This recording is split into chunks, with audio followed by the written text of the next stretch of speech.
Assalamualaikum warahmatullahi wabarakatuh. Pemirsa YouTube yang budiman, pada hari ini kita kembali bertemu pada pertemuan kelima, yaitu tentang Allah menciptakan seorang Nabi Adam alaihissalam.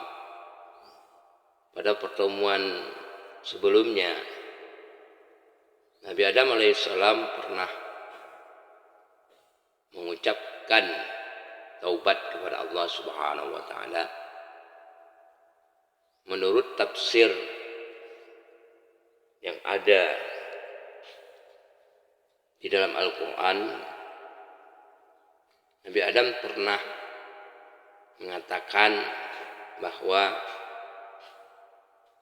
innahu huwat tawwabur rahim, atau fatalaqa adamu min rabbih kalimatin fataba alaih. Apakah perkataan Nabi Adam ini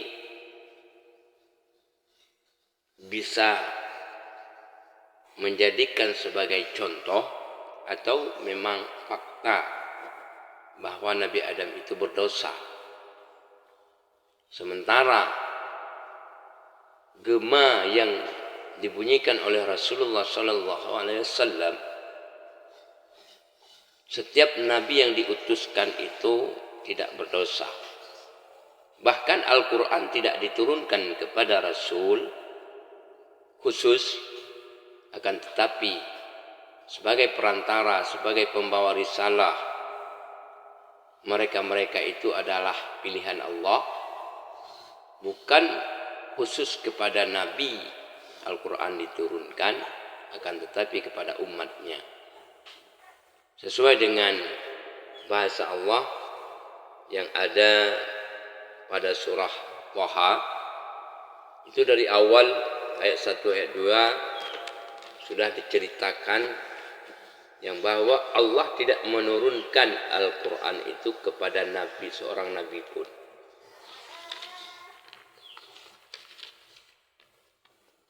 Ya.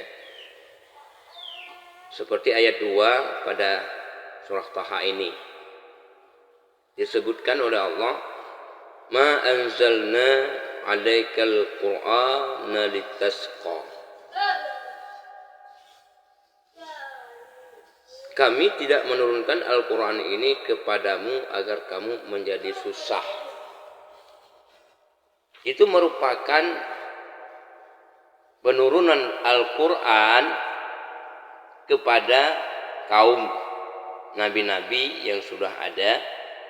Bukan berarti Allah itu menurunkan Al-Quran kepada nabi. Boleh kita katakan karena itu adalah perantara. Nabi diturunkan Al-Quran melalui malaikat, yang jelasnya sebagai Rasul.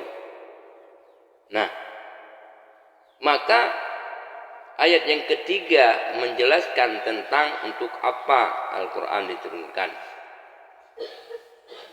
Illa tazkiratan liman yakhsha. Tetapi sebagai peringatan bagi orang-orang yang takut kepada Allah. Berarti ini jelas Allah menurunkan Al-Quran itu kepada umat, kepada pengikut Rasul. Maka jelas Nabi Adam itu tidak berdosa, dikarenakan Rasul, Nabi adalah sebagai contoh bagi kita semua.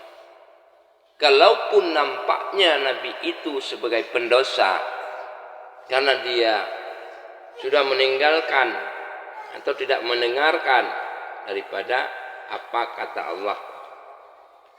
Setelah Allah itu menyuruh mereka berdua untuk tinggal di dalam surga, senantiasa surga itu adalah tempat bagi keduanya.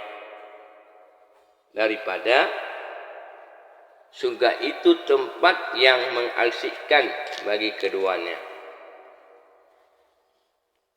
Nah, Maka Nabi Adam alaihissalam pernah berkata tentang bahasa taubatnya. Maka Allah itu maha penerima taubat. Innahu huwat tawwabur rahim. Nah, maka dalam proses diturunkannya Nabi Adam alaihissalam, apakah setelah dia bertaubat atau sebelum Nabi Adam itu bertaubat? Nah, kelanjutan ayat yang demikian pada ayat 38 surah Al-Baqarah.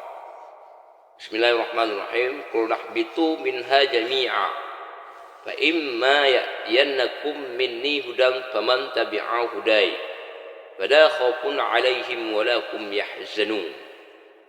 Kami berfirman, kata Allah, turunlah kamu semua dari surga ini. Kemudian jika datang petunjukku kepadamu, maka barang siapa yang mengikuti petunjukku, niscaya tidak ada kekhawatiran atas mereka dan tidak pula mereka bersedih hati. Artinya apa? Allah menurunkan Nabi Adam alaihissalam tidak berkenaan dengan dosanya. Karena Allah telah menggambarkan atau telah menceritakan kepada para malaikat, yaitu akan Allah ciptakan seorang pemimpin dunia, yaitu Adam alaihissalam. Maka apakah yang terjadi sebagai pelarangan, jangan kau mendekati pohon itu atau pohon ini. Nah, apakah pohon ini tidak punya nama? Tentunya pohon itu punya nama. Namanya apa? Maksud di sini dalam terjemahan pohon yang pernah dilansirkan oleh para ulama, oleh para sahabat Nabi, termasuk Sayyidina Ali, ya, Aisyah dan lain sebagainya, itu pernah bergeming. Ya, pohon yang dilarang Allah mendekatinya tidak dapat dipastikan. Nah ini, sebab Al-Quran dan hadis tidak menerangkannya. Ada yang menamakan pohon khuldi, sebagaimana tersebut dalam surah Thaha ayat 120. Tapi itu adalah nama yang diberikan setan, bukan nama yang diberikan oleh Allah Subhanahu wa taala. Ya. Karena khuldi itu adalah khalidina fiha abada. Artinya pemahaman setan telah menggambarkan tentang agar Nabi itu memakan buah khuldi yang disuruh makan oleh setan.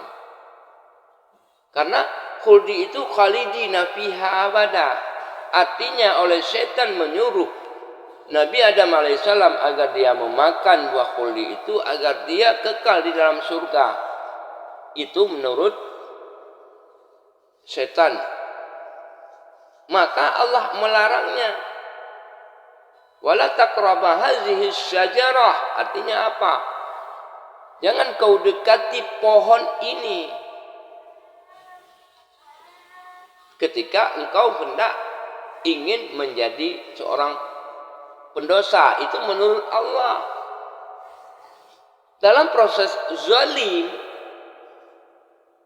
ini bisa menjadikan dosa bagi umat.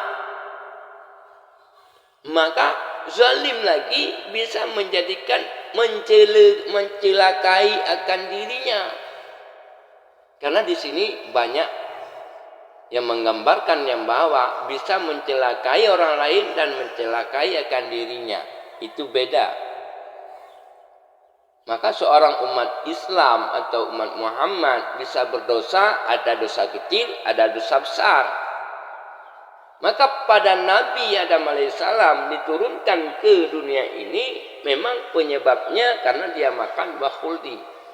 Nah, tentang pengampunan Allah, bahwa Nabi sudah boleh dikatakan merasa bahwa dia itu berdosa, merasa dia itu berdosa, maka dia minta kepada Allah Subhanahu wa taala agar diberikan kemaafan Allah Subhanahu wa taala. Maka setelah ayat yang 38 ini, seakan-akan Allah tidak peduli dengan taubatnya seorang Nabi Adam alaihissalam. Berarti tidak terpengaruh baik dia makan atau tidaknya, Allah itu tetap akan menurunkan. Nah, satu lagi paham, ketika Allah tidak mempedulikan Adam alaihissalam dalam proses minta maaf, maka untuk apa lagi ayat 38 ini? Kami berfirman, turunlah kamu semua dari surga ini termasuk setan. Kemudian jika datang petunjukku kepadamu, ini. Ketika petunjuk datang, baik itu malaikat maupun sebuah makhluk yang lain yang datang, yang menyerupai petunjuk, maka barang siapa yang mengikuti petunjukku, niscaya tidak ada kekhawatiran atas mereka dan tidak pula mereka bersedih hati. Artinya apa? Allah tidak memberikan dosa kepada Nabi Adam alaihissalam, dikarenakan setelahnya itu dia menghantarkan atau memberitahukan tentang petunjuk-petunjuk apa yang akan dijalani oleh Nabi Adam alaihissalam.